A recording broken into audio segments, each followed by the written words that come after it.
O estresse pode ser um fator que afeta diretamente a saúde e pode afetar também a alimentação. Para falar sobre esse assunto, está aqui comigo no estúdio Carol Pacheco, ela que é nutricionista. Seja muito bem-vinda. Muito obrigada. Falar um pouquinho de estresse, afetar a alimentação. Que história é essa, Carol? Então, a maioria das pessoas não sabem, mas o estresse ele afeta diretamente a alimentação, porque o excesso de estresse aumenta os níveis de cortisol, que é o hormônio da raiva, e esse cortisol alto te dá vontade de comer, porque ele aumenta a insulina. Então, acaba tendo uma vontade muito grande por comer, principalmente pelos carboidratos, os açúcares, e por isso você vai ficando num ciclo. Estou estressado, vou comer para ter sensação de prazer e comendo cada vez mais. Isso tem a ver com aquela chamada compulsão alimentar? Também, né? A compulsão alimentar, ela vem de uma ansiedade e aí ela vai evoluindo.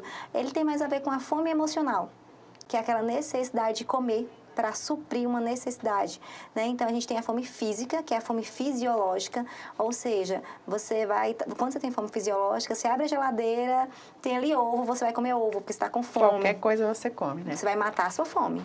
E aí a gente tem a fome emocional, que você abre e fica horas ali. Ah, não. Ou vai num alimento específico, doce, pizza, hambúrguer, alimentos prazerosos, para te dar recompensa. Aí é a fome emocional. Isso me fez lembrar, Carol, porque às vezes eu falo assim, nossa, hoje eu tô com vontade de comer uma coisa gostosa. Ou seja, isso não é uma fome, não é uma vontade de você comer uma coisa específica. Exatamente. É igual as pessoas falam, estou com muita fome. Então vai lá e toma um copo de água. Espera meia horinha. Passou? Não era fome, era sede. Então a gente confunde muito. Geralmente, esse estresse, essa alimentação, acaba o quê? Afetando de que forma a pessoa? O excesso de peso, né? Então, assim, se você tá muito estressado, você come mais, você vai ter um excesso de peso. E chegar até uma obesidade. E vai ficando um ciclo vicioso. Cada vez mais você quer comer, cada vez mais o seu peso aumenta e você vai saindo de um paciente eutrófico para uma pessoa, né, obesa, uma pessoa com sobrepeso. E essa obesidade vai puxando doenças. Então, às vezes, você pode não ser obeso, mas você pode ter uma hipertensão, um colesterol alto. E os alimentos certos, Carol, para comer? Porque às vezes eu não estou com aquela fome, mas eu preciso comer alguma coisa para passar esse estresse. Eu posso comer, é indicado alguma coisa, ou eu tenho que evitar mesmo esses alimentos? Então, os alimentos industrializados, embutidos, enlatados, eles tendem a aumentar o peso, né? Não são saudáveis, então a gente deve evitar. A gente tem que procurar ter uma alimentação mais saudável. Alimentos in natura são muito importantes. O chocolate, ele é excelente, o meio amargo, tá, gente? Pra você aí, que quando tá com aquela ansiedade, aquela necessidade de comer, vai no chocolatezinho meio amargo. Ele vai aliviar as castanhas, as nozes, a banana por ser rica em triptofano. Então, todos esses alimentos mais saudáveis, eles irão ajudar. Além disso, uma boa suplementação. Então, a gente pode optar pelo magnésio, a gente pode optar pelos chás, que são ótimos aliados para diminuir o estresse e melhorar a alimentação. Queria que você falasse um pouquinho de quantidades, porque às vezes você come muito rápido, você acaba comendo um pouco mais, se sentindo muito estufada, ou às vezes você come ali por comer mesmo, né, para passar algum momento. Eu queria que você falasse qual a quantidade ideal que a gente poderia comer, por exemplo, de um chocolate, como você colocou. 10 graminhas ele é suficiente. Então, vai ser 2 tabletezinhos daquele pequenininho, 10 graminhas é o ideal para que você coma por dia. E comer devagar, tem isso? É excelente você colocar na boca e deixar ir derretendo, né?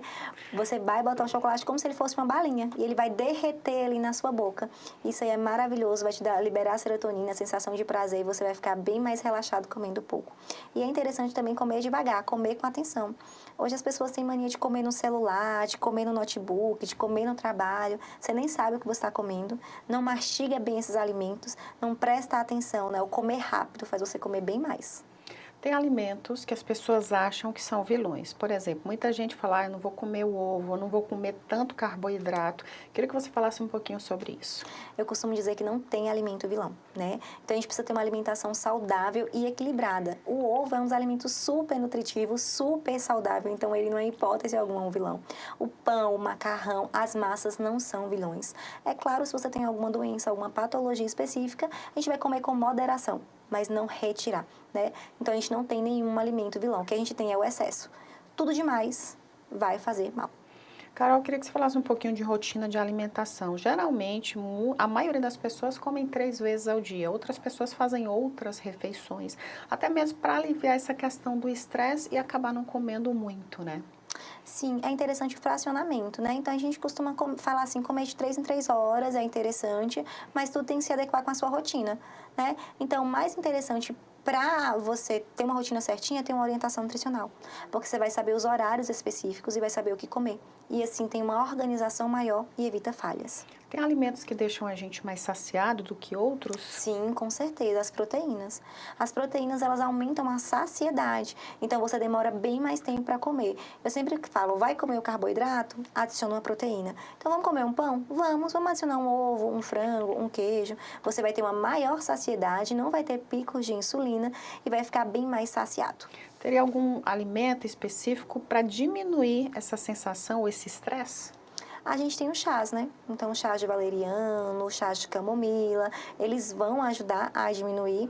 Alimentos específicos não, eu diria que seria um conjunto, uma alimentação saudável, uma prática de atividade física e ajuda de um profissional, caso isso seja muito avançado, né? Um psicólogo para estar ajudando. Só para a gente finalizar, quais as dicas que você deixa aqui para quem está acompanhando a nossa programação para ter uma alimentação equilibrada e sem estresse? A primeira dica é praticar atividade física para diminuir os níveis de estresse. Então, assim, tem gente que fala, Carol, não sabia que se eu praticasse uma atividade física eu ia ficar tão bem. Então, praticar atividade física vai diminuir seu nível de estresse. Desconte sua raiva em alguma atividade física, caminhada, musculação, muay thai, né? A segunda é beber mais água. Então, a gente precisa beber água. Então, a gente tem um cálculo aí que é 35 ml vezes o seu peso. Daí, a gente tem a quantidade ideal de água por dia. E a terceira dica é investir em frutas e verduras, né? Então, comam frutas e verduras e não esqueça da proteína e dos carboidratos. Assim, a gente vai ter uma alimentação saudável e adequada, rica em vitaminas. Muito obrigada, Carol.